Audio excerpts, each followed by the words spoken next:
Bismillahirrahmanirrahim. Assalamualaikum warahmatullahi wabarakatuh.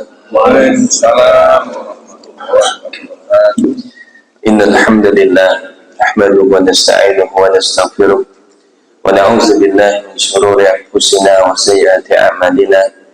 Man yahdihillahu fala mudilla lahu wa yudlil fala hadiya lahu. Asyhadu an la ilaha illallah wahdahu la syarika lahu wa asyhadu anna Muhammadan abduhu wa rasuluh. Ya ayyuhallazina amanu taqullaha haqqa tuqatih wa la tamutunna illa wa antum muslimun. Ya ayyuhan nasu taqu rabbakum allazi khalaqakum min nafsin wahidah wa khalaqa minha zawjaha wa bassa minhuma rijalan katsiran wa nisaa'a wattaqullaha allazi tasaaluna bihi wal arham innallaha kana 'alaykum raqiba. Ya ayyuhallazina amanu taqullaha wa qulu qawlan sadida يصلح لكم أعمالكم ويغفر لكم ذنوبكم ومن يطع الله ورسوله فقد فاز فوزا عظيما. أما بعد اللهم صل وسلم وبارك على نبينا وسيدنا محمد وعلى آله وصحبه ومن تبعهم بإحسان إلى يوم الدين. Ma'asyiral muslimin rahimani wa rahmakumullah. Alhamdulillah, pertama-tama marilah kita mengucapkan syukur kepada Allah Subhanahu wa taala atas semua nikmat dan karunia yang Allah senantiasa berikan kepada kita semua, terutama di pagi hari ini. Allah membangunkan kita semua dalam keadaan sehat walafiat, dimudahkan untuk bisa beribadah salat subuh berjamaah, dan bahkan menambahnya dengan amalan yang paling utama, yaitu menuntut ilmu agama. Kemudian salawat serta salam juga marilah senantiasa kita sampaikan kepada junjungan kita Nabi besar Muhammad sallallahu alaihi wasallam, juga kepada seluruh keluarganya, sahabatnya, dan juga orang-orang yang senantiasa istiqamah mengikuti jejak beliau sampai hari kiamat.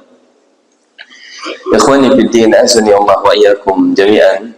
Insyaallah kita akan kembali melanjutkan pembahasan kitab Ushul Tafsir yang ditulis oleh Syekh Muhammad bin Shalih Al-Utsaimin rahimahullahu taala. Yang mana di pembahasan selanjutnya beliau menjelaskan berkaitan dengan al-Israiliyat.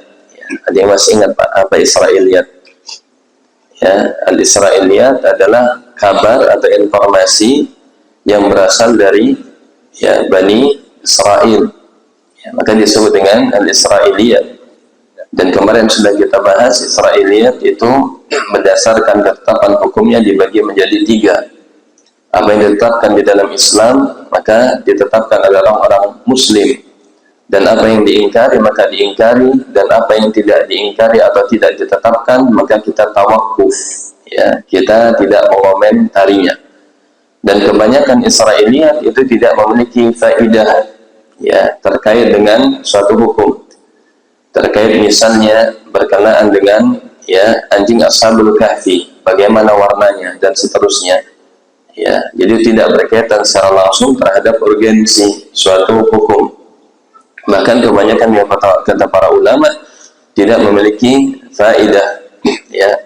Dan bertanya tentang ahlul kitab, tentang perkara agama, ya, maka hukumnya haram. Ya. Kemudian selanjutnya dijelaskan oleh beliau mauqiful ulama minal Israiliyat. Pandangan para ulama terkait dengan Israiliyat atau posisi mereka. Ikhtalafat mawaqiful ulama, maka para ulama berbeda pandangan. Wala siyaman mufassiruna min hadhihi al-israiliyat ala salasati anha. Kata beliau terutama para ulama ahli tafsir berkaitan dengan Israiliyat terbagi ke dalam 3 kelompok. Ya, jadi para ulama ahli tafsir itu terkadang membawakan Israiliyat, ya, dan ada di antara mereka yang tidak sama sekali. Maka dijelaskan oleh beliau ada 4 kelompok para ulama ahli tafsir di dalam masalah Israiliyat. Yang pertama, faminhum man aksara minha maqrunatan bis asanidiha. Ya, jadi kelompok yang pertama di antara mereka ada para ulama yang dia banyak memasukkan di dalam kitab tafsirnya Israiliyat yang diiringi atau dibawakan pula sanad atau silsilahnya, ya, atau riwayatnya. Jadi Israiliyat ini diriwayatkan oleh siapa dari siapa dari siapa. Ya, jadi membawakan sanad atau silsilah. Wa ra'a annahu bi dzikri asanidiha kharaja min uhdatiha misl Ibnu Jarir At-Tabari. Ya, dan mereka berpandangan bahwasanya dengan membawakan sanadnya atau silsilah riwayatnya tersebut maka telah ya melepas tanggung jawab. Ya, yang penting saya sudah membawakan silsilahnya, terkait nanti benar atau tidak itu tanggung jawab orang setelahnya. Ya, jadi sebagian ahli tafsir atau bahkan sebagian ahli hadis di zaman itu mereka tidak langsung menghukumi tashih tad'if, ya. Ini riwayatnya benar atau salah karena keterbatasan, ya, karena kondisi. Yang penting mereka membawakan riwayatnya dari siapa dan siapa, maka tugas selanjutnya adalah para ulama, ya, para ulama ahli hadis terutama. Ya, mereka nanti akan mengecek setiap orang per orangnya, apakah ini orang yang jujur, apakah ini orang yang tidak pernah berdusta, apakah ini orang yang sikoh terpercaya, atau ini orang yang bobot, ya, kuat hafalannya. Maka itu tugas orang selainnya. Yang penting dia mengkabarkan, saya membawakan berita atau riwayat ini dari fulan dan fulan, dari fulan dan fulan. Adapun tugas selanjutnya adalah ya para ulama setelahnya. Maka di antara ulama yang membawakan riwayat Israiliyat dengan sanad-sanadnya tanpa menyebutkan sahih atau dhaif, ya, adalah Imam Ibnu Jarir At-Tabari, ya, atau yang disebut dengan tafsir At-Tabari, tafsir yang sangat luas, sangat besar. Dan kalau kita membaca ya tafsir tersebut, maka tafsir yang paling banyak membawakan riwayat-riwayat.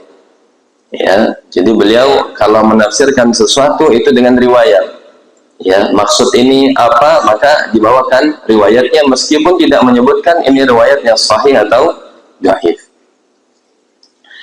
Baik, kemudian yang kedua, kata beliau wa minhum man aksara minha. Ya, kelompok yang kedua di antara para ulama tersebut ada yang dia memperbanyak riwayat di dalam kitab tafsirnya, wa jarada min al-asanidi ghaliban. Ya, akan tetapi beliau tidak membawakan sanadnya sebagian besar. Ya, jadi riwayat dibawa tanpa sanad. Ya, makanya kalau kita lihat kitab tafsir At-Tabari sangat tebal. Kenapa? Karena disebutkan semua riwayatnya. Ya, jadi an-fulan sama seperti kitab Sahih Bukhari. Ya, kalau kita lihat kitab aslinya, maka itu sangat tebal. Kenapa? Karena silsilahnya dibaca semua, diriwayatkan semua. Ya, tapi kalau kitab Sahih Bukhari yang sudah ringkasan, maka hanya disebutkan orang pertama, siapa sahabatnya, kemudian sampai orang terakhir, ya, yang akan kemudian sampai kepada Imam Bukhari. Kemudian kata beliau, fakana hatibul lailin. Ya, maka hal seperti ini menurut penulis hatibul lailin. Ya, hatib itu artinya orang yang mencari kayu bakar. Ya, dari kata hatab. Ya, hatib berarti orang yang suka mencari kayu bakar lailin, di malam hari. Artinya apa, Pak? Ya, kalau mencari kayu bakar di malam hari itu kondisinya seperti apa? Ya, ke hutan malam-malam kemudian diambil. Ya, ini kayu bakar menurut dia, tapi ternyata apa? Ternyata ular, ya, ternyata barang-barang yang bukan yang dia inginkan. Ya, makanya istilah di dalam ya pepatah Arab hatibul lailin itu artinya orang yang mengambil sembarangan, nggak tahu, ternyata membahayakan. Ya, jadi kata beliau kelompok ini yang membawakan ya riwayat-riwayat Israiliyah tanpa ya mengecek atau membawakan riwayat-riwayatnya atau sanadnya. Hal ini sesuatu yang ya bisa jadi malah berbahaya. Ya, dia tidak menyebutkan rantai sanadnya, ya, dan ini Israiliyat, ya, maka ini bagaikan hatibu lailin. Di antaranya adalah Imam Al-Baghawi. Ya, kalau kita pernah dengar tafsir Al-Baghawi, maka beliau banyak membawakan riwayat Israiliyat tanpa sanad, ya, pada sebagian besarnya. Alladzi qala Syekhul Islam Ibnu Taimiyah, yang mana Syekhul Islam mengatakan tentang tafsirnya, innahu mukhtasarun min as-Sa'labi. Ya, jadi sebenarnya tafsir Al-Baghawi adalah ringkasan dari tafsirnya As-Sa'labi, ya, para ulama yang lain. lakinnahu salahu 'anil ahaditsil mawdu'ah wal ara'il mubtadi'ah. Ya, akan tetapi beliau ketika meringkas dari tafsirnya As-Sa'labi, beliau tidak menjaga, ya, tidak memilah-milah mana hadis-hadis yang maudu'ah, yang palsu, ya, begitu juga dari pendapat-pendapat yang diada-adakan, ya. Jadi beliau tidak menseleksi, ya, tidak memfilter. Jadi ketika meringkas hanya sekedar meringkas saja tanpa mengomentari, ya, sanad-sanad yang ada. Wa qala al-Sa'labi, dan beliau mengatakan terkait dengan As-Sa'labi, innahu hatibul lailin. Ya, kata Syekhul Islam, As-Sa'labi ini seperti, ya, tadi pencari kayu bakar di malam hari. Jadi dia kumpulkan, tetapi dia tidak tahu ternyata yang dia kumpulkan itu justru berbahaya. Ya, niat dia mencari kayu bakar untuk dia jual, untuk dia gunakan memasak, ternyata yang dia ambil adalah, ya, ular, ya, hal-hal yang membahayakan. Kata beliau, yang kullu ma wujida fi kutubi tafsir min sahihil muta'ifin wa mawdu'in. Yang mana beliau ketika mengumpulkan riwayat tersebut, ya, beliau mengambil semuanya dari riwayat-riwayat yang ada di dalam kitab tafsir, baik yang sahih, yang dhaif maupun yang mawdu'. Ya, karena beliau tidak memfilternya. Ini kelompok yang kedua, ya. Antara yang pertama dengan yang kedua lebih baik yang mana, Pak? Yang pertama menyebutkan sanad, yang kedua tidak. Ya, maka yang pertama tentu yang lebih baik, ya, karena dia menyebutkan sanadnya, kemudian tugas selanjutnya adalah para ulama ahli hadis. Adapun yang kedua tidak menyebutkan sama sekali, ya, sehingga ketika dicek, oh, ternyata banyak riwayat-riwayat yang dhaif atau bahkan yang maudhu', ya, yang palsu. Kemudian kelompok yang ketiga, wa minhum man dzakara katsiran minha. Ya, di antara para ulama tersebut, dia banyak membawakan, ya, Israiliyat, wa ta'aqqaba al-ba'd mimma zakarahu bit-tad'ifi wal inkari misla Ibnu Katsir. Ya, jadi kelompok yang ketiga dia membawakan Israiliyat, ya, dan sebagiannya mereka menyebutkan dengan, ya, memberikan keterangan ini riwayatnya dhaif, ya, ini riwayatnya, ya, lemah.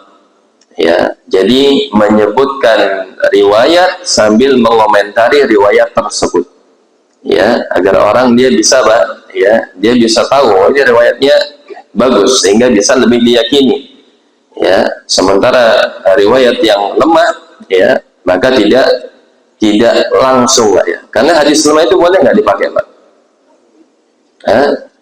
Diperinci. Ya, para ulama memperinci penggunaan hadis dhaif. Sebagaimana kata Imam An-Nawawi, minimalnya ada 3, boleh digunakan pada 3 keadaan. Ya, yang pertama ada penguat dari riwayat yang lebih sahih atau yang mutawatir dari hadis yang lain atau mungkin dari Al-Qur'an. Ya, jadi ada rujukan yang sahih. Ya, jadi punya kemiripan, yang satunya, ya, menurut para ulama lemah, tetapi ada yang sahih dari riwayat yang lain. Kemudian yang kedua adalah tidak di dalam hal akidah, tetapi hanya di dalam fadailul a'mal, ya, untuk dalam rangka mendorong seorang bersemangat di dalam beramal, maka para ulama membolehkan, ya. Tapi kalau berkaitan dengan akidah, ya, ini tidak boleh. Ini yang disebut dengan akidah mubtadi'ah, ya. Nanti akhirnya muncul akidah-akidah baru, keyakinan-keyakinan baru, ya, karena berdasarkan riwayat yang lemah atau palsu. Kemudian yang ketiga adalah para ulama memberikan syarat, meyakini, ya, kalau hadis tersebut bukan mutlak itu adalah sabda Nabi, makanya tidak boleh diriwayatkan dengan Nabi bersabda tetapi diriwayatkan, ya. Ini sebagai sirah menunjukkan bahwasanya riwayat tersebut itu tidak benar-benar atau statusnya bukan sahih, tetapi memberikan ciri kalau hadis tersebut atau riwayat tersebut adalah diperselisihkan. Ya, ada yang menganggapnya lemah sehingga mengatakan diriwayatkan, ya, bukan mengatakan Rasulullah bersabda. Ya. Itu penggunaan hadis dhaif, ya. Maka di dalam kitab tafsir terkadang dia tidak menjelaskan tentang akidah atau tentang ibadah. ya, tetapi mungkin tentang suatu kisah, ya, maka ini boleh. Sebagian ulama memperbolehkan karena tidak berkaitan dengan akidah maupun ibadah. Di antara mereka adalah Imam Ibnu Katsir, ya, tafsir yang sangat terkenal, ya, yakni tafsir Al-Imam Ibnu Katsir, tafsir Al-Qur'anil Azim. Ini yang ketiga. Kemudian kelompok yang keempat, wa minhum man balagha fi raddiha wa lam yadhkur minha syai'an. Ya, ada kelompok para ulama yang dia betul-betul menolak. Ya, Israiliyat itu tidak perlu, tidak penting. Ya, cukup Quran itu ditafsirkan dengan Al-Quran, ya, seperti pembahasan kita sebelumnya, atau dengan hadis Nabi yang sahih, atau dengan ucapan para sahabat, atau ucapan tabi'in, atau dengan bahasa Arab, itu sudah mencukupi. Ya, jadi menurut beliau tidak perlu membawakan Israiliyat untuk mentafsirkan Al-Quran. Ya, ini yang lebih apa? Saya lebih menjaga lagi. Ya, jadi ada empat kelompok. Ini kelompok yang terakhir, yang benar-benar mereka tidak mau menggunakan Israiliyat di dalam tafsir Al-Quran sedikit pun. Yaj'aluhu tafsiran al-Qur'ani ka Muhammad Rashid Ridha. Ya, di antara para ulama yang demikian adalah Syekh Muhammad Rashid Ridha. Ya, ini termasuk ulama tafsir kontemporer. Ya, ulama dari Mesir. Jadi beliau membawakan tafsirnya, tidak membawakan Israiliyat. Ya, bahkan sebagian ulama juga ada yang sampai dia membawakan tafsir itu Al-Quran dengan Al-Quran. Ya, dan ini sebaik-baik tafsir. Ya, jadi Al-Quran yufassaru bil Quran. Al-Quran ditafsirkan dengan Al-Quran. Ini adalah tafsir yang terbaik. Ya, di antara ulama yang menuliskannya, ya, yang berjudul kitab Adwa'ul Bayan, ya, ditulis Syekh Muhammad Al-Amin Asy-Shinqiti, ya, seorang ulama yang berasal dari Mauritania. Ya, itu termasuk tafsir kontemporer. Jadi beliau mentafsirkan Al-Quran itu dengan ayat Al-Quran. Ya, artinya beliau menguasai, ya, semua sisi pendalilan Al-Quran, bagaimana penjelasannya. Ya, maka itu tafsir yang terbaik. Ya, jadi ada 4 kelompok para ulama dalam sikapnya mengambil Israiliyat. Jadi yang pertama, ya, yang kalau kita urutkan yang paling utama, ya, adalah tentu tidak mengambilnya sama sekali, itu lebih baik. Ya, karena Al-Quran sudah disempurnakan. Ya, ada hadis Nabi, kemudian ada, ya, ucapan sahabat, ada ucapan tabi'ut tabi'in atau tabi'in, dan ada bahasa Arab yang sangat jelas, ya, bilisanin Arabiyyin mubin. Ya, maka sekiranya dengan 5 ini saja ini cukup. Ya, sebagaimana pada pembahasan, ya, kita yang pertama, jadi cara menafsirkan Al-Quran yang paling utama adalah dengan 5 cara. Ya, maka inilah yang juga diterapkan oleh Syekh Muhammad Rashid Ridha. Beliau tidak mengambil Israiliyat sama sekali. Kemudian yang kedua adalah yang membawakan Israiliyat bersamaan dengan riwayatnya, ya, sanadnya, dan dengan memberikan komentar atau mengambil yang sahih. Kemudian yang ketiga mengambil Israiliyat tanpa membawakan, ya, komentar riwayat. Adapun yang paling terakhir adalah tidak membawakan sanad sama sekali. Ya, itu kalau diurutkan, ya, dari sikap para ulama terkait dengan Israiliyat. Kemudian pembahasan selanjutnya berkenaan dengan ad-dhamir, ya, atau kata ganti yang ada di dalam Al-Quran. Kata beliau, ad-dhamir secara bahasa min ad-dhumur wa huwa al-huzan li qillati hurufi aw min al-idmar. Ya, jadi maknanya adalah, ya, sesuatu yang, ya, sedikit, ya, susunan yang sangat sedikit, atau dikatakan juga dari kata al-idmar. Maksudnya adalah al-ikhfa, menyembunyikan, ya, yang hakikatnya. Dan secara istilah ad-dhamir, ya, kalau bahasa kita ad-dhamir itu artinya kata ganti, Pak. Ya, jadi misalnya seorang bernama Muhammad, kemudian kita mengatakan dia adalah seorang dokter. Ya, maka dia itu adalah kata ganti dalam bahasa Arab disebut dengan ad-dhamir.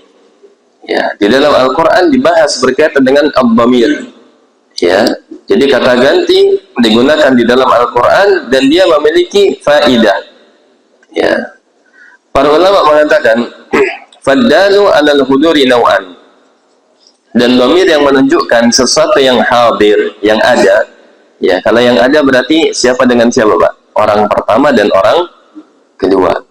Ya, jadi untuk dhamir ya yang hudur artinya saya, ya kamu berdua dan antum, misalnya kalian, ini adalah termasuk al-hudur. Kata beliau yang pertama adalah untuk orang pertama, mawudi alil mutakallim. Ya, Allah berfirman misalnya wa ufawwidu amri ila Allah. Ya, dan ini bisa dilihat dalam surah Ghafir ayat ke-44. Aku serahkan urusanku kepada Allah. Ya, jadi kata ufawwidu ini adalah dari fi'il, ya, dari kata fawwada yufawwidu. Ya, ufawwidu, aku serahkan. Kemudian yang kedua, mawudi alil mukhatab, untuk orang yang kedua. Contohnya Allah mengatakan dalam suratul Fatihah, siratal ladzina an'amta alaihim. Ya, jalan yang engkau berikan nikmat, an'amta, dari kata an'ama yun'imu. Ya, an'amta artinya kamu memberikan nikmat, ya, an'amtum kamu memberikan nikmat. Maka Allah mengatakan an'amta. Ya, ini dhamir untuk orang yang kedua. Wa hadzani la yahtajani ila marja'in iktifa'in bidilalatil hudur. Ya. Maka untuk dua dhamir ini, orang pertama dan orang kedua, maka dia tidak butuh kepada dicari marji'nya. Marji' itu kembali kemana? Ya, kalau sudah ufawwidu saya, ya berarti orangnya saya. Ya, kalau kamu, ya pasti kamu. Tapi kalau dia, maka dicari siapa yang dimaksud dengan dia. Kalau dikatakan mereka berdua, siapa yang dimaksud mereka berdua? Ya, maka dicari siapa kembalinya. Atau perkataan misalnya hum, mereka. Ya, maka mereka ini harus dicari kembali ke siapa? Ya, mereka ini orang beriman atau orang kafir atau orang fasik, ya, itu namanya marji'. Ya. Kata beliau waddalu 'alal ghaib mawdi'a lil ghaib wa la budda lahu min marja'in ya'udu 'alaihi. Ya, maka untuk kata ganti yang ketiga, maka dia harus dicari kemana kembalinya, ya, atau maknanya itu apa. Wal aslu fil marji' an yakuna sabiqan ala dhamiri lafzan wa rutbatan mutabiqan lahu lafzan wa ma'nan. Ya, ini pembahasannya memang agak detail, Pak, ya. Kata beliau secara asal, marji' ini, ya, yang dimaksud dari kata ganti ini, misalnya ya, ini kembali kemana? Kata beliau secara asal, ya, an yakuna marji' itu sabiqan ala dhamir, dia mendahului dhamir kata gantinya. Ya benar, Pak, ya. Misalnya saya ke rumah Muhammad, kemudian dia memberi saya makanan. Ya, saya ke rumah Muhammad. Disebut nggak orangnya? Disebut, ya, jelas, ya. Kemudian dia, nah dia ini kembali ke siapa? Muhammad. Ya, maka secara asal harusnya dia sabiqan ala dhamir, ya, jelas, ya, nama orang itu mendahului kata gantinya secara lafaz dan juga secara rutbah. Ya, rutbah ini dalam bahasa Arab diartikan dengan, ya, posisi kalimat. Ya, itu secara asalnya. Ya, contohnya firman Allah Subhanahu wa taala, wa nada nuhun rabbahu. Dalam surah Hud ayat ke-45 Allah berfirman, dan nada itu menyeru, memanggil. Ya, dalam bahasa Arab itu, Pak, predikat itu lebih utama didahulukan dibandingkan subjek. Ya, misalnya kataba Muhammadun, ya, risalata. Muhammad menulis surat. Mengartikannya tetap SPOK.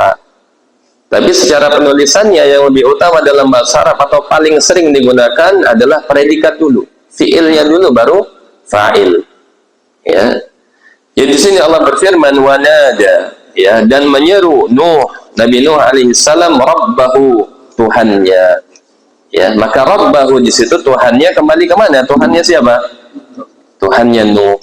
Ya, jadi secara asal yang pertama secara lafaz marji itu dia mendahului dhamir, dan yang kedua secara posisi juga demikian.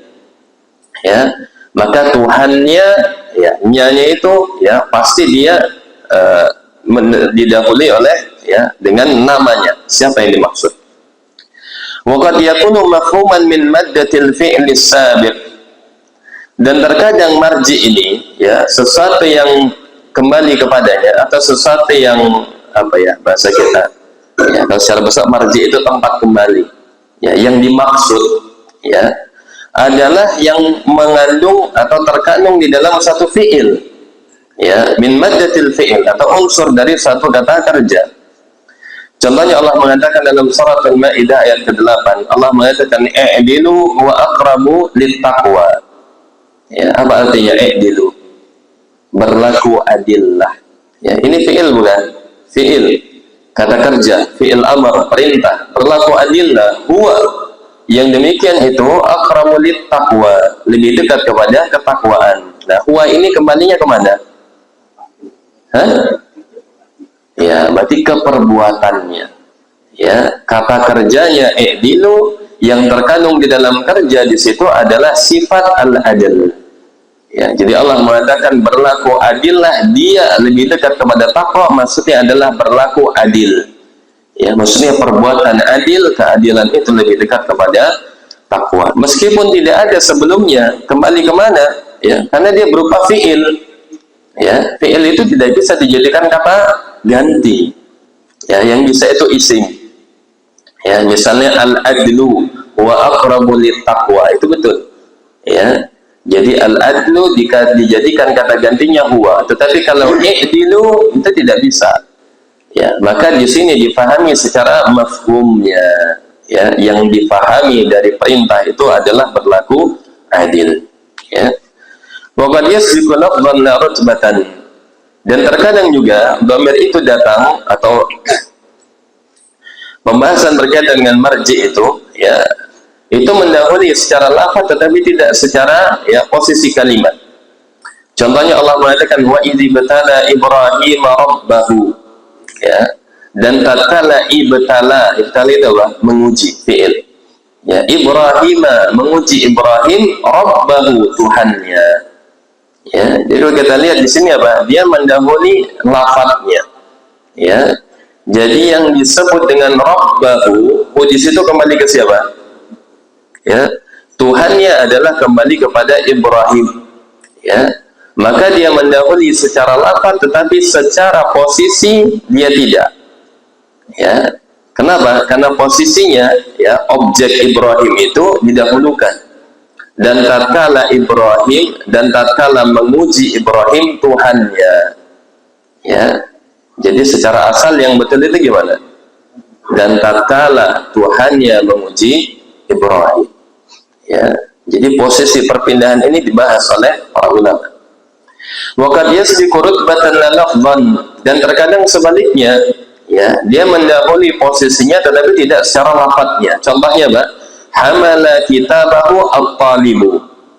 Ya, hamala fi'ilnya, ya, perbuatannya, membawa. Ya, kitabahu, kitabnya, at-talibu, seorang murid. Ya. Ada ada domir. Kembalinya kemana? Ke murid, ya. Tetapi muridnya kok malah di setelahnya? Harusnya kan sebelumnya. Ya, secara posisi harusnya, ya, ya, at-talibu kitabahu. Itu posisi yang benar. Tapi ternyata boleh juga dalam bahasa Arab dibalik. Hamala kitabahu at-talibu. Ya, jadi hu-nya itu kembali kemana? Justru ke depannya. Ya, berarti dia mendahului secara rutbah, ya, secara posisi dia mendahulukan yang semestinya. Ya, jadi ini ada di dalam bahasa Arab. Ya, bagaimana berkaitan dengan marji' dhamir itu kembali kemana, itu dibahas oleh para ulama. Wa qad yakunu mafhuman min as-siyaq, dan terkadang dipahami juga, ya, kembalinya kata itu maksudnya kemana dari konteks. Ya, tidak tertulis, tidak secara tekstual, tetapi secara kontekstual. Ya. Contohnya dalam surat An-Nisa ayat ke-11. Allah mengatakan wa li abawayhi likulli wahidin minhuma as-sudus mimma taraka in kana lahu walad. Ya. Kata Allah, dan bagi kedua orang tuanya, ya, bagi mereka masing-masing as-sudus, mendapatkan 1/6. Berkaitan dengan apa ini? Waris. Mimma taraka, dari apa yang dia tinggalkan, in kana lahu walad, jika dia memiliki anak. Ya, mimma taraka, dari apa yang dia tinggalkan. Dia di sini maksudnya siapa? Anaknya yang sudah meninggal. Ya, meskipun tidak dibahas pembahasan tentang anaknya, tetapi dipahami. Ya, mimma taraka, kali ini pembahasan berkaitan dengan waris. Ya, jadi yang dimaksud orang tua mendapatkan 1/6 jika anaknya meninggal tidak memiliki anak. Ya, jadi mimma taraka, dari yang dia tinggalkan, maka yang dimaksud dia tinggalkan adalah anaknya yang meninggal. Ya. Kemudian waqad la yutabiqu dhamir ma'nan. Ya, dan terkadang tidak mencocokkan dhamir secara makna. Contohnya, Allah berfirman dalam surah Al-Mu'minun ayat ke-12 sampai ke-13. Ya. Allah mengatakan wa laqad khalaqnal insana min sulalatin min tin. Dan sungguh kami telah menciptakan manusia dari saripati tanah. Summa ja'alnahu nutfatan min qararin makin. Ya, kemudian kami menjadikannya nutfah. Ya, maka di sini fadhamir ya'udu 'alal insan bi'tibaril lafzi. Ya, kira-kira khalaqnahu, kami menciptakannya, punya ini kembali ke mana? Al-insan. Ya. Kalau ke manusia, sedangkan manusia belum diciptakan. Ya. Berarti kembalinya ke mana? Sulalatin min tin. Iya kan? Dan kemudian kami menjadikannya kembali ke mana? Saripati tanah itu menjadi nutfah, menjadi sperma. Jadi bukan menciptakan manusia, ya, kemudian menciptakan manusia menjadi nutfah, bukan. Ya, secara asal punya harusnya kembali kepada manusia. Ya, tetapi tidak demikian karena tidak sesuai. Ya, la yutabiqud dhamir, secara makna tidak pas. Ya. Jadi kalau bukan berarti kita mengoreksi Al-Qur'an, tetapi ini karena makna-makna yang banyak yang mengandung luasnya, ya, bahasa Arab terutama ilmu Al-Qur'an. Ya. Jadi kalau mau secara bahasa Arab, summa ja'alnaha, kembalinya ha ke mana? Sulalah. Ya, saripati, mintin. Tetapi Allah mengatakan summa ja'alnahu, kami menjadikannya, maksudnya itu ya saripati tadi, sulalah. Tapi dengan domir hu, maka di sini la yutabiqud domir secara makna. Ya, tidak sesuai dengan domirnya. Ya, li'anal maj'ul nutfatan laysal insan al-awwal. Ya, karena Allah sedang menceritakan proses penciptaan manusia. Ya, bahwasanya menciptakannya yang pertama dari saripati tanah, kemudian menjadikannya nutfah, itu adalah maksudnya setelah saripati kemudian menjadi nutfah, kemudian menjadi mudghah, kemudian menjadi apa? Lahman, ya kan? Kemudian menjadi apa lagi? Ya, idhaman. Kemudian laman, summa khalqan akhar, ya, baru kemudian menjadi manusia seutuhnya. Ya. Jadi bukan manusia dijadikan nutfah, balik lagi, muter lagi, enggak, ya. Maka ini maksud dengan la yufabiqud dhamir ma'nan. Ya, maka kalau kita pelajari Al-Qur'an itu maknanya nanti luas. Ya, makanya dalam menerjemahkan, ya, ini kembali kemana, ini kembali kemana, ini diantara kaidahnya. Ya, kalau nanti orang misalnya ada orang, ya, orang kafir atau orang zindik, dia mempermasalahkan Al-Quran misalnya dengan ayat ini, ya, menunjukkan inkonsistensi Al-Quran misalnya, na'udzubillah. Ya, ini secara bahasa Arab salah, berarti Al-Quran ini keliru. Ya, harusnya domirnya ha, kenapa domirnya hu? Nah, maka di sini ada pembahasan. Ya, kenapa menggunakan demikian? Ya, diantaranya nanti akan dijelaskan oleh beliau. Wa idza kana al-marji' salihan lil mufrad, ya, wal jama' jaza audud dhamir alaihi bi ahadihima. Ya, kemudian selanjutnya jika, ya, kata yang kembali kepadanya itu, ya, dia bisa pada dua keadaan, baik mufrad maupun jama'. Mufrad itu satu, tunggal. Jama' itu apa Pak kalau bahasa kita? Dipahami atau bahasa Indonesianya apa ya? Plural, ya, plural, ya. plural itu artinya lebih dari satu, ya. Seperti firman Allah Subhanahu wa taala, dia bisa ya kembali kepada makna satu maupun kepada jamak. Contohnya Allah mengatakan dalam surah At-Talaq ayat 11. Allah mengatakan wa man yu'min billah, dan barang siapa yang beriman kepada Allah, wa ya'mal salihan, dan beramal saleh, yudkhilhu, ya, maka Allah akan memasukkannya. Ini dhamir apa jamak? Dhamir jamak apa mufrad kembalinya? Mufrad. Hu itu mufrad satu. Kalau jamak apa? Hum. Jadi Allah mengatakan Allah akan memasukkannya, ya. Maksudnya siapa? Yang beriman kepada Allah dan beramal saleh. Jannatin tajri min tahtihal anhar, ya, ke dalam surga-surga yang mengalir di bawahnya sungai-sungai, khalidina fiha, mereka kekal di dalamnya. Ya, di sini dengan menggunakan jamak, ya. Jadi Allah di awal yang mengatakan mufrad, tetapi kemudian di akhirnya menunjukkan keadaan mereka itu kekal di dalam surga selama-lamanya, ya. Jadi ini menunjukkan apa? Boleh, ya, salihan lil mufrad wal jamak. Qad ahsanallahu lahu rizqa, ya. Wal aslu ittihadu marji'il dhamair idza ta'addadat. Meskipun secara asal, ya, harusnya apa? Kembali kepada dhamir yang dimaksud, ya. Sebagaimana Allah mengatakan allamahu syadidul quwa dalam surah An-Najm ayat 5 sampai 10. Allah mengatakan allamahu, ya, yang mengajarkannya, maksudnya Muhammad, syadidul quwa. Apa maksudnya syadidul quwa? Ya, yang memiliki kekuatan yang sangat luar biasa. Siapa dia? Jibril, ya.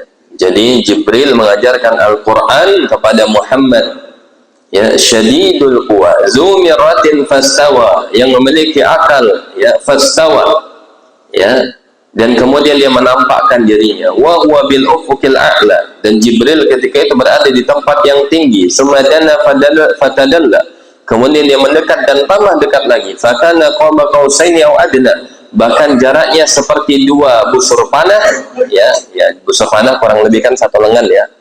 Maka kalau dua busur panah, ya berarti kurang lebih dua busur lengan, ya, dua lengan, ya, berarti jaraknya sangat dekat, ya, bahkan lebih dekat lagi ketika mengajarkan Al-Quran.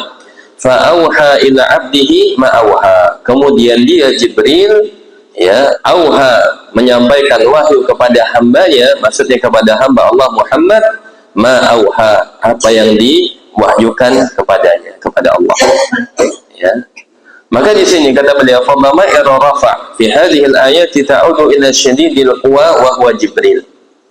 Allah mengatakan syadidul quwa dzu mirratin fastawa, ya. Jadi syadidul quwa ini marfu dengan dhammah, kemudian dzu mirratin fastawa ini asmaul khamsah. Kalau dalam bahasa Arab, ya, ada isim-isim istimewa yang kalau dia beridhafah maka dia ada tambahan hurufnya, ya, ada 5, abuka, ya, akhuka, zumalin, kemudian fuka, ya, satunya apa, ada yang tahu? Hamuka, ya, bapak, kemudian saudara laki-laki, kemudian ipar, kemudian kepemilikan, kemudian satunya mulut, ya, fuka, ya. Itu kalau beridhafah maka dia ada tambahan huruf waw ketika marfu. Kalau dia mansub ada ketambahan huruf alif. Kalau dia majrur ketambahan huruf ya, ya. Ini namanya asmaul khamsah. Maka Allah mengatakan syadidul quwa dzu miratin fastawa. Jadi yang dimaksud dengan dzu miratin fastawa adalah syadidul quwa, ya, yang memiliki kecerdasan dan dia kemudian menampakkan diri, itu bukan kembali kepada al-quwa, ya. Al-quwa itu maksudnya yang kuat, ya, kekuatan, tetapi adalah syadidul quwa, ya. Paham enggak Pak kira-kira di sini? Ya, kembalinya ke syadidun bukan ke al-quwa, ya, kembalinya kepada mudhaf bukan kepada mudhafun ilaihi, ya. Misalnya apa, ya, pakai bahasa yang mudah itu, misalnya, karena ini sering Pak, termasuk imam, kadang dia membaca Al-Quran, dia wakafnya di apa? Di mudhaf, ya, tidak sempurna. Harus ini sampai mudhaf ilaih. Ya, karena maknanya bisa berubah. Sama seperti pembahasan ini. Ya, yang dimaksud dengan kata ganti itu nanti kembali kemana? Ya, kalau dia susunannya mudhafun ilaih, maka berhentinya harus secara sempurna. Ya, misalnya saya melihat rumah Allah. Ya, kemudian dia putus saya melihat rumah. Ini katanya menjadi tidak sempurna. Ya, padahal yang dimaksud adalah rumah Allah itu masjid. Ya, jadi dua kata yang menjadi satu kata, ya, atau gabungan kata itu harus dibaca sempurna. Karena kalau dibaca tidak sempurna, ya, akan menjadi kesalahan. Ya, misalnya ya buku Muhammad, ya, buku itu artinya buku, Muhammad itu nama orang. Kalau sudah menjadi satu kata buku Muhammad, berarti bukunya milik Muhammad. Ya, saya pinjam buku, ya. Kalau dia berhenti saja di buku saja, maka maknanya tidak sempurna. Ya, maka harus diperjelas. Saya tadi mengambil misalnya buku, ya, maksudnya buku Muhammad. Ya, maka mudhaf dan mudhafun ilaih ini harus dibaca secara sempurna ketika waqaf atau ibtida, begitu juga ketika memahami ayat. Ya, misalnya huwa ini kembali kemana? Ya, misalnya ke Masjidullah, ya kan, misalnya ke Baitullah. Berarti yang dimaksud adalah rumah Allah, bukan kepada Allahnya. Ya, misalnya ada ungkapan, ya, kata sebelumnya adalah Baitullah. Ini kan dua kata, ya, rumah dan Allah. Ya, maka kalau ada domir itu kembalinya kemana? Ke rumah atau ke Allah? Kemana? Ke rumah atau ke Allah? Ya, maka ke rumah, ya, baru diperjelas itu maksudnya rumah Allah, bukan kepada Allahnya, karena dia hanya mengikuti yang sebelumnya. Ya, ini yang dimaksud di dalam pembahasan ini. Syadidul quwa, ya, kembali kepada, ya, syadidul quwa dzumiratin fastawa wa huwa bil ufuqil a'la, ya, maksudnya adalah Jibril alaihi assalam. Kemudian selanjutnya kata beliau, wa dhamairu ar-rafi hadhihi al-ayat ta'udu ila syadidil quwa wa huwa Jibril. Wal aslu audud dhamir al-aqrabi mazkur, karena secara asal harusnya marji itu kembali kepada yang paling dekat. Ya, ini umumnya kaidah bahasa Arab menyebutkan kata ganti itu kembali kepada yang paling dekat. Ya, tapi khusus di dalam idhafah mudhafun ilaih tidak berlaku. Ya, karena menjadikan maknanya rusak. Ya, salah di dalam memahami ayat. Ya, jadi kalau ada kata ganti secara asalnya dalam kaidah bahasa Arab ila aqrabi mazkur, kepada yang paling dekat dengannya, khususnya dalam al-idhafah, maka kembali kepada mudhafnya, kepada kata yang pertama, bukan kepada kata pengikutnya. Ya, seperti itu. Kemudian kata beliau, ya, ini contoh li'annahu al-mutahaddits anhu, ya, karena dia yang berbicara tentangnya. Contohnya, wa ataina Musal kitaba wa ja'alnahu hudan li bani Israil. Ini dalam surah Al-Isra ayat kedua. Ya, Allah mengatakan, dan kami berikan, wa ataina Musa, kepada Musa al-kitaba, memberikan apa? Kitab. Wa ja'alnahu, dan kami menjadikannya, punya kembali kemana? Musa apa kepada kitab? Kepada kitab. Nah, ini secara asal ila aqrabi mazkur, ya, dhamir itu kembali kepada yang paling dekat. Ya, Allah mengatakan dan dia menjadikannya, maksudnya kitab itu hudan, sebagai petunjuk di Bani Israel, kepada Bani Israel. Ya, dan contoh yang kedua, ya, kata beliau firman Allah dalam surah Ibrahim ayat 34, wa in ta'uddu ni'matallahi la tuhsuha. Jika kamu atau kalian menghitung nikmat Allah, kalian tidak bisa menghitungnya. Hanya ini kembali kemana? Ya, pasti ke nikmat, ya. Meskipun secara dekatnya kepada Allah, tetapi secara dhamirnya jelas itu dengan dhamir ha. Ya, ha itu menunjukkan muannas. Hiya itu berarti menunjukkan muannas, yaitu nikmah. Ya. Jadi ini yang dimaksud oleh beliau. Jadi secara asal kembalinya kepada yang paling dekat, tetapi tidak berlaku ketika dalam bentuk idhafah. ya, maka dia harus kembali kepada mudhafnya, tidak kepada mudhafun ilaih, meskipun mudhafun ilaih lebih dekat kepada kepada dhamir. Baik, sampai di sini ada pertanyaan? Bisa dipahami kira-kira? Ya, penggunaan dhamir. Jadi kalau jenengan baca Al-Qur'an ada kata huwa, huma, hum, hiya, huma, hunna, anta, antuma, antum, ya, dan seterusnya, itu kembalinya kemana? Ya, apalagi kalau belajar tafsir, ya, jangan sampai salah. Ya, kalau salah bisa merubah makna. Baik. Selanjutnya al-izhar fi mawdi'il idmar.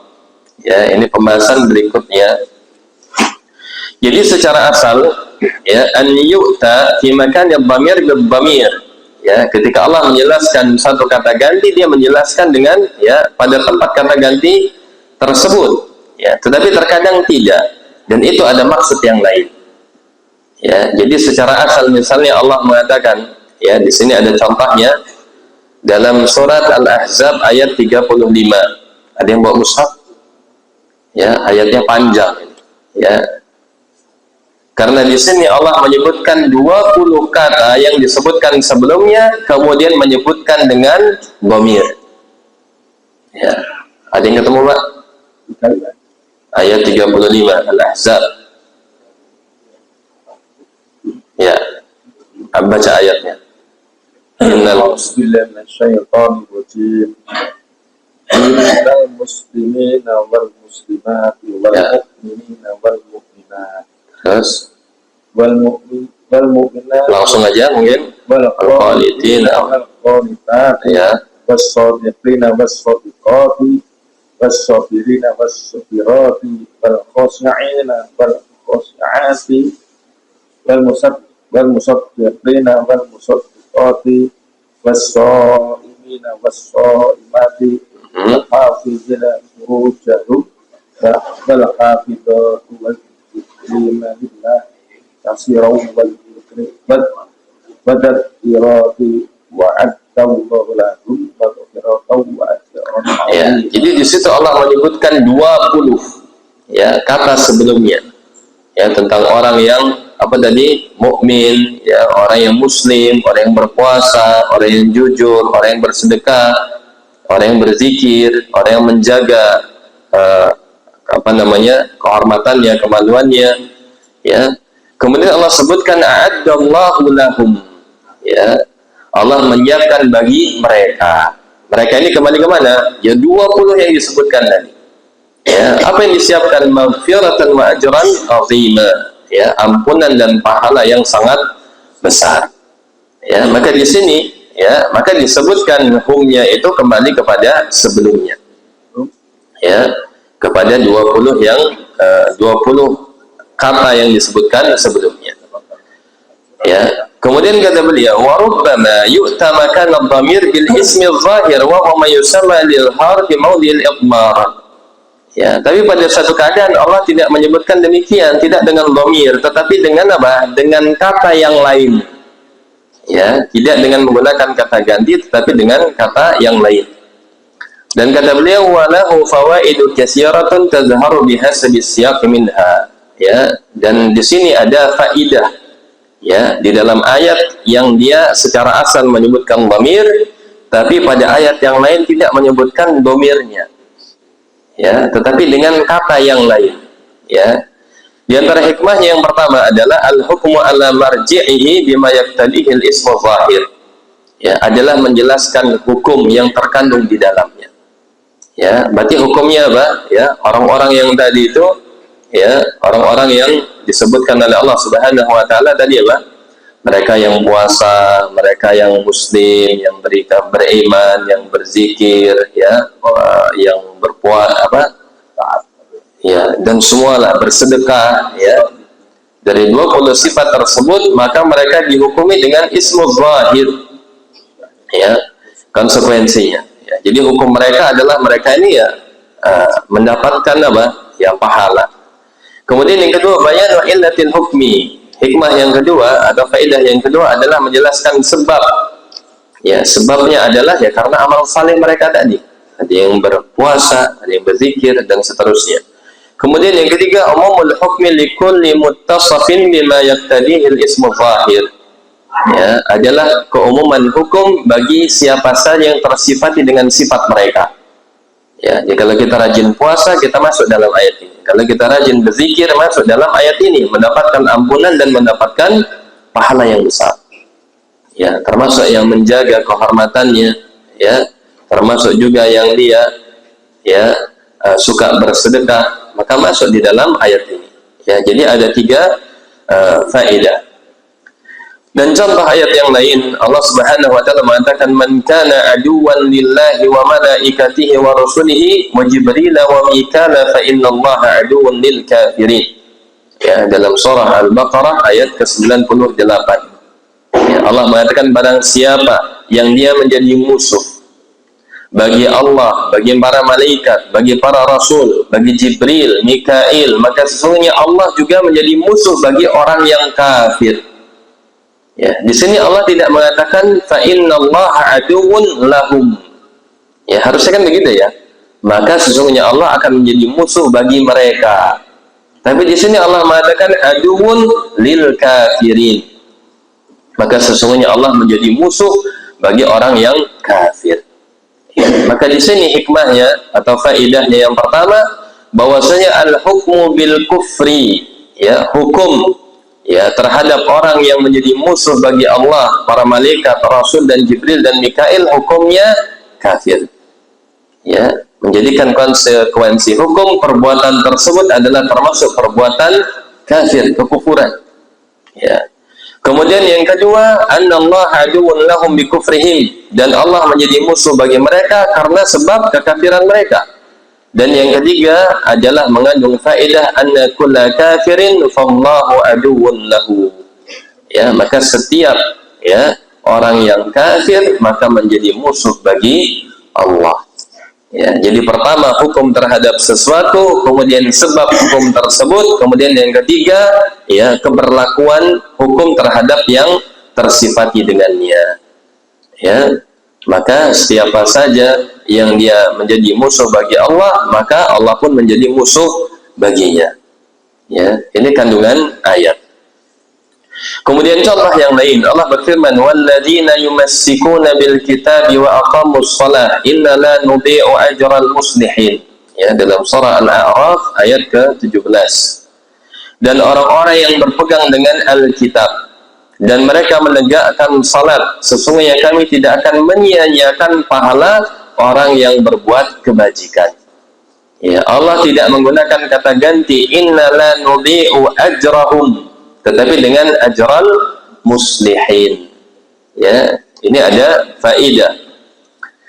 Maka yang pertama hukum bil islah, ya, bahwasanya hukum terhadap orang tersebut maka mereka itulah yang al-islah, ya, berbuat kebajikan, berbuat kebaikan. Ya, jadi setiap orang yang berpegang kepada Alkitab dan mereka pun menunjukkan dengan menegakkan salat, maka itulah sesungguhnya orang yang sedang membuat perbaikan, Pak. Ya, dia berpegang teguh dengan, ya, Al-Quran, dengan kitabnya. Ya, kalau orang yang tidak berpegang teguh dengan Al-Quran, ya, maka dia tidak menjadi orang yang berbuat kebaikan. Ya, karena kebaikan itu ada pada, ya, tuntunan Allah dan Rasulnya. Ya, Allah mengatakan dzalikal kitabul la raiba fihi hudan lil muttaqin. Ya, maka berpegang kepada Alkitab, kepada Al-Quran itulah petunjuk. Ya, maka perbaikan bisa didapatkan dengan berpegang teguh dengan Alkitab. Kemudian yang kedua, ya, berkaitan dengan illah, annallaha ajarahum li islahihim, ya, bahwa Allah mengganjar mereka dengan pahala, ya, karena perbuatan islah mereka. Ya, dengan cara apa? Berpegang kepada kitab Allah dan menegakkan salat. Yang ketiga, anna kulla muslihin falahu ajrun ghairu mudha'in indallah. Dan yang ketiga, ya, adalah seseorang yang tersifati dengannya dia pun mendapatkan pahala yang sama.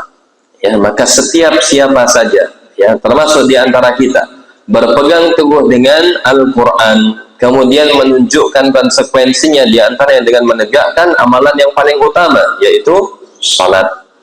Ya, maka dia masuk di dalam ayat ini, inna la nudhi'u ajral muslihin. Allah tidak akan pernah sekali-kali menyia-nyiakan, ya, pahala orang yang berbuat kebajikan.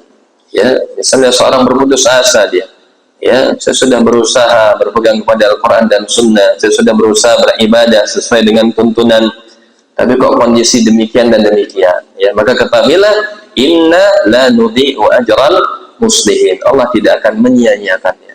Ya, artinya ya sabar. Ya, pasti akan ya Allah ganjar dengan sesuatu yang lebih baik. Ya, kalau tidak di dunia, mungkin nanti di akhirat. Ya. Baik, Allah Taala a'lam. Sampai di sini ada pertanyaan, Pak? Sudah habis belum waktunya? Belum ya? Sedikit lagi, ini sudah mau habis ini. Kitabnya habis ya. Baik, tapi karena pembahasannya banyak ya, kalau ada yang mau ditanyakan, ditanyakan ya. Karena terlalu banyak nanti khawatirnya Pak, ya bingung. Kemudian yang ketiga, yang selanjutnya ya, dhamirul munfasil atau dhamirul fasl. Ya, sama, al-munfasil atau fasl. Jadi kata ganti yang memisahkan. Ya. Langsung aja ya kepada intinya. Seperti firman Allah Subhanahu wa taala, ya. Allah mengatakan yakunu bi dhamiril mutakallim. Ya, contohnya Allah berbicara dengan dhamir mutakallim. Innani anallahu la ilaha illa ana. Ya, sesungguhnya aku, ya ana diperjelas lagi dengan dhamir ana. Ya, padahal innani itu sudah menunjukkan apa? Sesungguhnya saya. Ya, tapi kemudian ditambah lagi dengan ana. Ya. Kata Allah, sesungguhnya saya, aku adalah Allah, tidak ada ilah kecuali hanya aku. Ya. Itu dalam surah Taha. Kemudian Allah juga mengatakan wa inna nahnu shafun. Ya, dan sesungguhnya kami benar-benar la nahnu shafun. Ya, benar-benar membuatkan ya barisan-barisan dengan domir dan dengan nomor mukhatab. Contohnya kunta anta raqiba alaihim, dan engkau ya, kunta itu sudah engkau, kemudian dipertegas lagi dengan anta ar-raqiba, mengawasi mereka ya. Dan dengan domir ghaib contohnya wa ulaika humul muflihun ya, dan mereka ulaika itu sudah mereka, kemudian dipertegas lagi dengan humul muflihun ya. Maka di dalam dhamirul fasl kata beliau terdapat 3 faidah ya. Kenapa dibutuhkan pengulangan? Misalnya saya mengatakan sesungguhnya saya ya, kalau ini udah jelas Pak ya, sesungguhnya saya itu sekali ya, tetapi ini ditambah dengan saya ya, artinya menunjukkan apa ya, seperti pengulangan. Kata beliau mengandung 3 faedah. Yang pertama adalah litaukid, untuk mempertegas. Ya, jadi Allah mengatakan innani ana, sesungguhnya saya, dan saya lagi, ya, itu adalah untuk mempertegas suatu ucapan. Seperti misalnya Zaidun huwa akhuka, ya, seperti misalnya seorang mengatakan Zaid, dia adalah ya saudaramu. Zaid itu sudah jelas Zaid ya, kemudian dipakai kata ganti lagi dia, Zaid dia adalah ya, artinya untuk mempertegas ya. Dan Allah mempertegas sesuatu artinya untuk mendapatkan apa ya, agar difahami dengan mendalam ya. Contohnya Allah mengatakan tadi innani anallah, sesungguhnya aku ini benar-benar la ilaha illa ana ya, tidak ada sesembahan yang berhak disembah kecuali hanya aku. Ya, Allah mengatakan kunta anta raqiba alaihim, juga untuk mempertegas ya. Itu faedah yang pertama. Kemudian yang kedua adalah li al-hasr ya. Al-hasr adalah untuk membatasi yang dimaksud itu siapa ya, artinya untuk mempertegas adalah yang maksud dia itu adalah siapa ya, maka dipertegas. Kemudian yang ketiga adalah al-faslu, adalah untuk memisahkan agar tidak terjadi kesalahan di dalam memahami ya. Contohnya dalam masalah Zaidun al-Fadil ya, Zaid al-Fadil ya, kalau dalam masalah Zaid ya, itu bisa 2 makna Pak. Kalau dikatakan Zaidun al-Fadil bisa menunjukkan yang pertama al-Fadil sebagai sifat, yang kedua al-Fadil sebagai ya, artinya orang yang utama ya. Jadi yahtamil an takuna al-fadil sifatan li Zaidin, maksudnya Zaid al-fadil, Zaid yang utama, atau bahasa kita itu yang dimuliakan gitu ya. misalnya mengatakan si ya Pak RT yang terhormat, ya itu artinya sebagai sifat, ya Zaid yang memiliki keutamaan yang terhormat, ya itu sebagai sifat. Maka dia menunggu khobarnya apa, informasi selanjutnya apa, ya kan? Ada orang misalnya mempersilahkan kepada ya Bapak Ketua RT yang dimuliakan, ya, terus ngapain? Ya, pasti dia menunggu, ya dia butuh khobar, ya. Kemudian yang kedua, ya tamil an takuna al-fadil khabaran. Apa memang al-fadil di situ adalah sebagai khabarnya? Ya, artinya Zaid itu ya adalah ya al-fadil, orang yang utama. Ya, itu pun juga butuh intonasi. Ketika seorang mengatakan Zaidun al-fadil, itu namanya mubtada khabar. Tapi kalau mengatakan Zaidun al-fadil kemudian apa? Ya, itu butuh apa? Istilahnya penjelas. Ya, maksudnya apa? Maka kata beliau, perlunya dhamirul fasl untuk membedakan ini sebagai sifat atau sebagai khabar. Ya. Ya kalau seorang mengatakan Zaidun huwal fadil, maka jelas. Berarti dia sebagai khabar. Ya, Zaid dia adalah al-fadil. Ya, itu berarti sebagai khabar. Jadi adanya dhamirul fasl di dalam Al-Qur'an, ya, maka hikmahnya banyak. Yang pertama untuk mempertegas, yang kedua untuk membatasi, mengkhususkan siapa yang dimaksud, yang ketiga adalah untuk memperjelas ya apa yang dimaksud di dalam ayat. Baik, sampai sini insyaallah ringkas Pak ya. Yang terakhir ya dari pembahasan kitab Ushulun fi Tafsir adalah al-iltifat. Apa al-iltifat? Tahwilu uslubil kalam min wajhin ila akhar. Ya, perubahan gaya bahasa dari satu gaya bahasa kepada yang lainnya. Ya. Contohnya di sini al-iltifat min al-ghaibah ila al-khitab. Ya, dari orang ketiga berubah menjadi orang kedua. Ya, makanya tadi kalau orang kafir, orang-orang zindik akan menganggapnya ini inkonsistensi. Ya, tapi ternyata di sini ada hikmahnya yang nanti akan disebutkan. Yang pertama, perubahan dari dhamir ghaibah yang tidak terlihat atau orang ketiga kepada orang kedua. Contohnya di dalam suratul Fatihah. Ya, contohnya mudah ternyata. Ya, setiap hari kita baca. Ya, Alhamdulillahi Rabbil Alamin. Segala puji bagi Allah Rabb semesta alam. Ar-Rahmanir Rahim, yang maha pengasih lagi maha penyayang. Maliki Yaumiddin, penguasa hari ya pembalasan. Kemudian apa?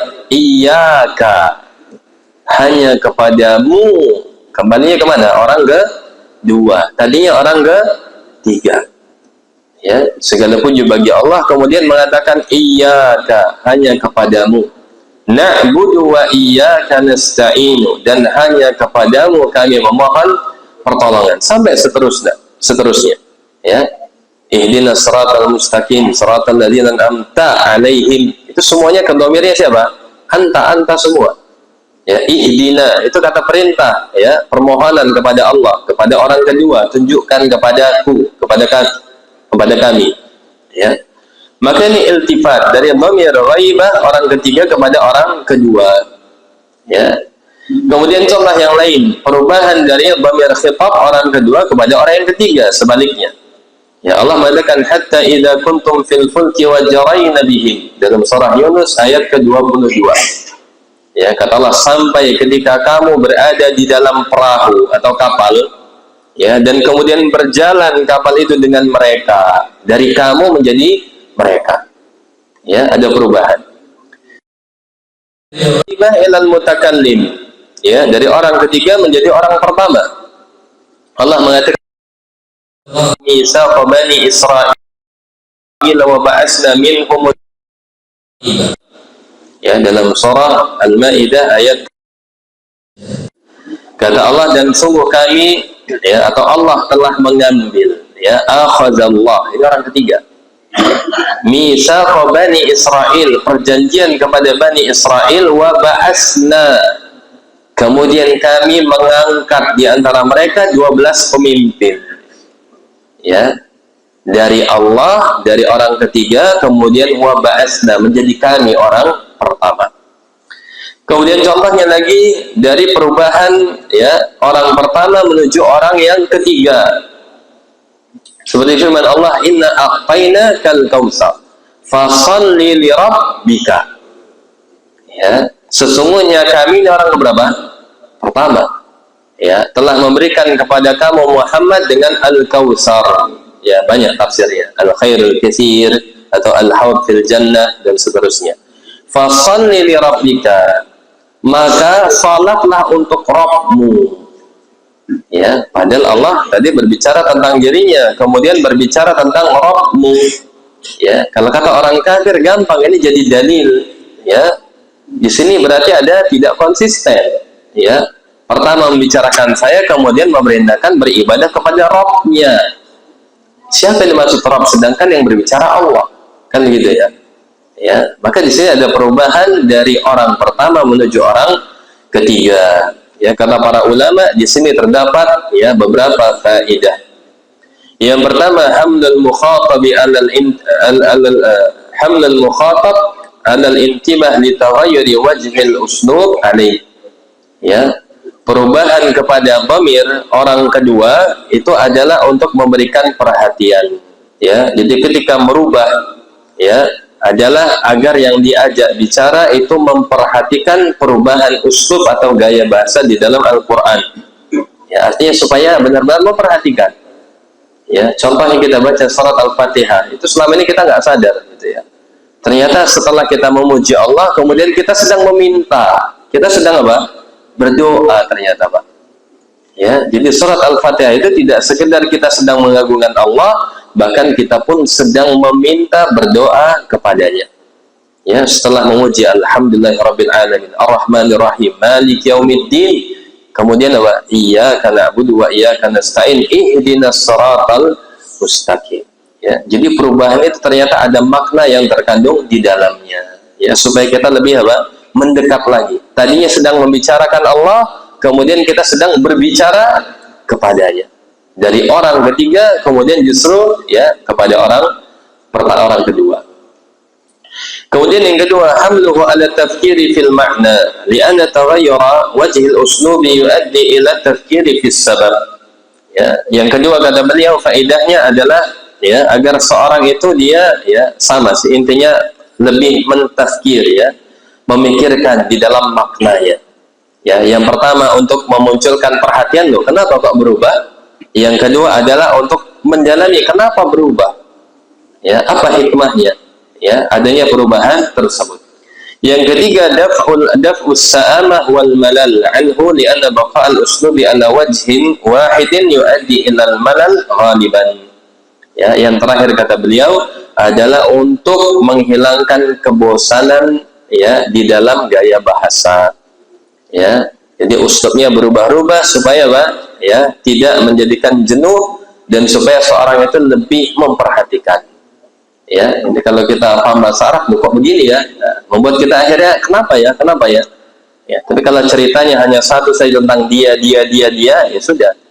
Tapi ketika ada perubahan-perubahan kok menjadi saya, kok menjadi dia, menjadi kamu, ya, seorang seakhirnya menjadikan dia apa? Ya, tergerak untuk penasaran. Kenapa ya? Ya, menjadikan tidak bosan. Ya, wallahu taala a'lam. Ya, tamma hadzal kitab, alhamdulillah ya sudah selesai pembahasan kitab ini usulan tafsir. Mudah-mudahan kalau kita baca Al-Qur'an kita bisa terapkan ya kaidah yang ada di dalam kitab ini ya, dari pembahasan yang pertama sampai yang terakhir. Baik, Allah taala alam. Kalau ada pertanyaan falyatafaddal mashkura.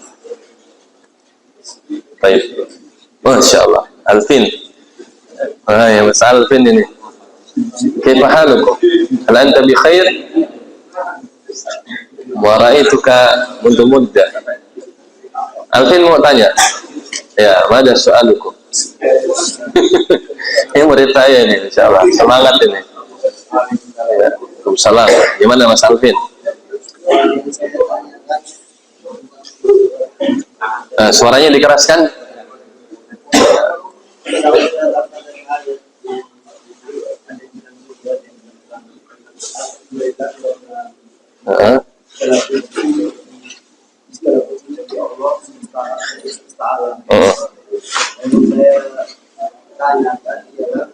bagaimana cara kalau bagaimana dapat menjadi sumber inspirasi dan kekuatan itu dalam menghadapi suatu masalah.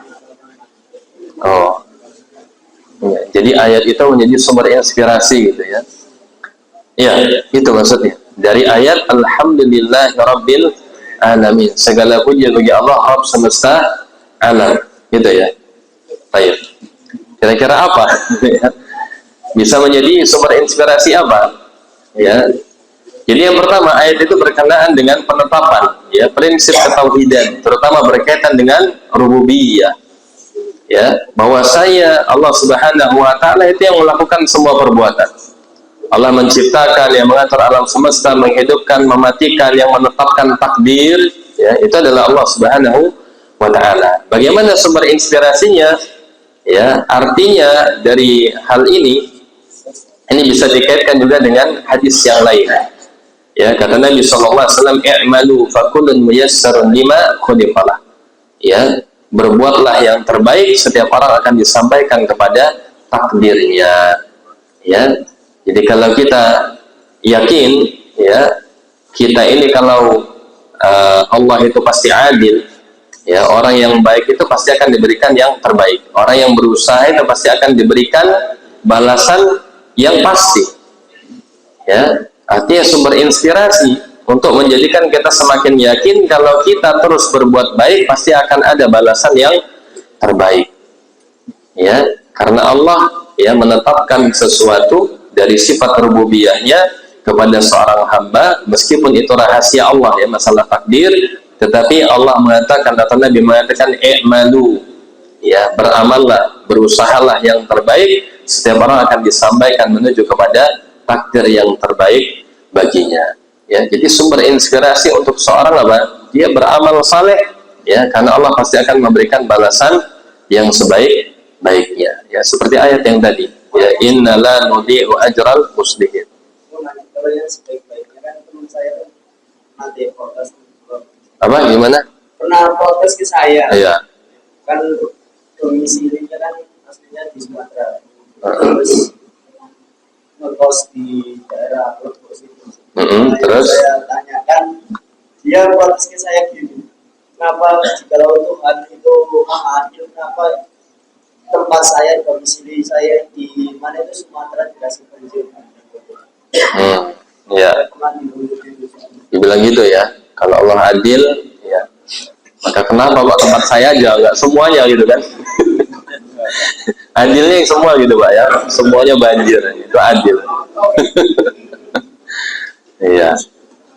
Yang pertama musibah itu, ya, para ulama mengatakan adanya musibah itu ada tiga hal yang harus dipahami. Musibah itu bisa sebagai, ya, sebagai kebaikan, bisa sebagai azab, ya, atau bahasa kita sebagai rahmat. Ya, musibah itu bisa menjadi rahmat bagi seseorang ketika dia beriman. Ya, Nabi pernah mengatakan tidaklah seorang yang kalau dia tertusuk duri di kakinya melainkan menjadi kafarah atas dosanya. Ya, jadi orang tertimpa musibah itu bisa jadi dia mendapatkan rahmat, diampuni dosanya. Ya, dalam hadis-hadis yang banyak, orang yang tertimbun longsor dia mati syahid, orang yang tenggelam dia syahid, orang yang mati kelaparan dia syahid. Ya, jadi dia mendapatkan musibah, tetapi dengan musibahnya itu adalah kebaikan bagi dirinya. Ya, itu yang pertama. Kemudian musibah ada yang sebagai azab, ya, seperti orang-orang kafir, seperti kaum Nabi Nuh alaihissalam. Ya, dia mendapatkan musibah banjir karena mereka kafir. Ya, bahkan istrinya tidak selamat, anaknya tidak selamat, padahal ya keluarganya Nabi Nuh. Ya, termasuk kaum Ad, kaum Samud, ya, Madian dan lain sebagainya. Ya, mereka mendapatkan musibah, tetapi karena kekafiran dan mereka itu sebagai bentuk hukuman di dunia sebelum di akhirat. Ya, dan di akhirat lebih berat lagi. Ya, kemudian yang ketiga, musibah itu sebagai ibrah bagi kita yang tidak tertimpa musibah agar kita memperbanyak syukur, Pak. Ya, bahkan Nabi mengajarkan sebuah doa. Ya, kalau seorang melihat saudaranya tertimpa musibah, maka dia banyak-banyak mengucapkan doa ini sebagai bentuk syukur kepada Allah. Ya, harusnya dia bersyukur dia ada di sini kalau ada di sana. Ya, alhamdulillahilladzi afani mimma batalaka wa afani, ya, dan wa faddalani ala katsirin mimman khalaqa tafdila. Ya, ini doa yang diajarkan Nabi ketika dia terselamatkan dari musibah, mengucapkan kalimat syukur, alhamdulillah. Ya, segala puji bagi Allah, ya, afani, yang telah memberikan keselamatan bagiku, mimma batalaka, dari apa yang menimpamu atau menimpa mereka. Ya, wa faddalani, dan memberikan kepadaku karunia, ala katsirin mimman khalaqa, ya, daripada manusia yang banyak, tafdila, dengan karunia yang besar. Ya, ini doa yang hendaknya diucapkan sebagai bentuk rasa syukur. Harusnya nanti kamu kasih tahu doa itu, ya, kamu harusnya ucapkan ini, ya, dan ketahuilah bahwasanya musibah yang menimpa itu bagi orang beriman jangan bersedih. Kenapa? Itu untuk menghapuskan dosa, ya, bahkan bisa jadi dia termasuk syahid, ya, karena dia tertimpa longsoran atau karena dia tenggelam kena banjir, ya, atau karena dia kelaparan, ya, kemudian meninggal. Ya, tapi bagi orang yang kafir yang bermaksiat itu adalah sebagai azab di dunia sebelum nanti di akhirat. Ya, jadi kamu jelaskan 3 kondisi musibah itu tidak selamanya sebagai azab. Ya, bagi orang beriman itu adalah rahmat. Ya, meskipun dengan cara yang bisa jadi orang melihatnya kok diberikan musibah gitu. Nabi mengatakan bahkan sampai kakimu tertusuk duri itu akan dihapuskan dosa-dosa. Makanya orang yang dia tertimpa sakit, ya, doanya la ba'sa tahurun insyaallah. Tidak mengapa sakitmu itu, la ba'sa bihi, tidak mengapa dengan penyakit itu. Kenapa? Tahurun, justru menjadi sebab disucikannya kamu dari dosa-dosa. Ya, jadi ada hikmahnya. Maka orang beriman dia berpikirnya ya harus lebih jauh. Ya, bahkan Allah mengatakan di dalam Al-Qur'an, wa ma asabakum min musibatin fil ardi wala fi anfusikum illa fi kitabim min qabli an nabra'aha inna dzalika 'ala Allahi yasir. Ya, jadi kalau kita mengambil hikmah dari musibah itu luar biasa. Allah mengatakan dan tidak ada suatu musibah yang menimpa, ya, baik terhadap dirimu sendiri atau di bumi, ya, maksudnya bencana, ya, musibah menimpa diri kita, na'udzubillah, misalnya penyakit atau kecelakaan dan seterusnya, atau terjadinya bencana, ya, bencana alam, wala fi anfusikum illa fi kitabin min qabli an nabra'aha, ya, maka musibah itu sudah tercatat sebelum kami menciptakannya, ya, sudah dicatat oleh Allah, ya. Kemudian hikmahnya apa? Likaila ta'saw ala ma fatakum wa la tafrahu bima atakum. Ya, Allah mengatakan tujuannya di situ ada hikmah. Likaila, agar kalian tidak tafrahu bima atakum. Ya, kamu tidak berbangga-bangga, tidak sombong atas apa yang, ya, apa yang kamu miliki. Ya, terkadang orang itu menyangka, oh saya ini sudah kaya raya, saya ini sudah hebat. Ternyata dengan adanya musibah hancur semua, Pak. Ya, kita lihat itu. Ya, mungkin dia punya segalanya, dengan adanya bencana itu habis semua. Rumahnya yang bagus, kendaraannya, bahkan keluarganya. Kira-kira apa yang mau dibanggakan? Gak ada. Rumahnya hancur, kendaraan hancur, keluarga sudah nggak ada.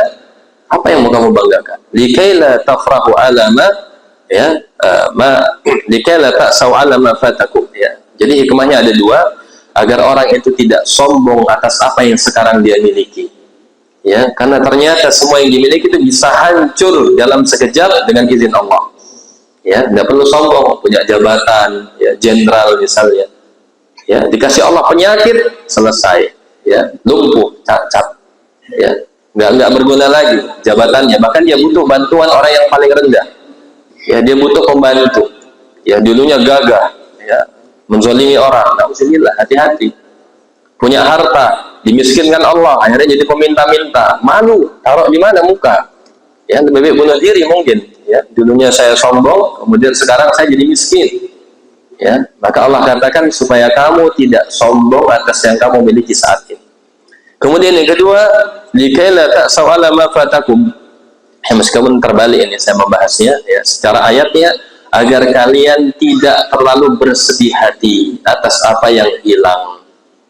Ya, Jadi adanya musibah itu ya Allah katakan likaila ta'sau ala ma fatakum wa la tafrahu bima atakum. Ya, agar kamu tidak bersedih hati dengan apa? Dengan kamu mengingatnya itu adalah bagian dari takdir Allah. Ya, yang kedua, agar kalian tidak bersedih hati karena memang semuanya ini adalah milik Allah.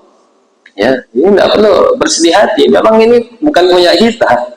Ya, jadi Allah berhak kapan saja untuk mengambilnya, bahkan terhadap diri kita.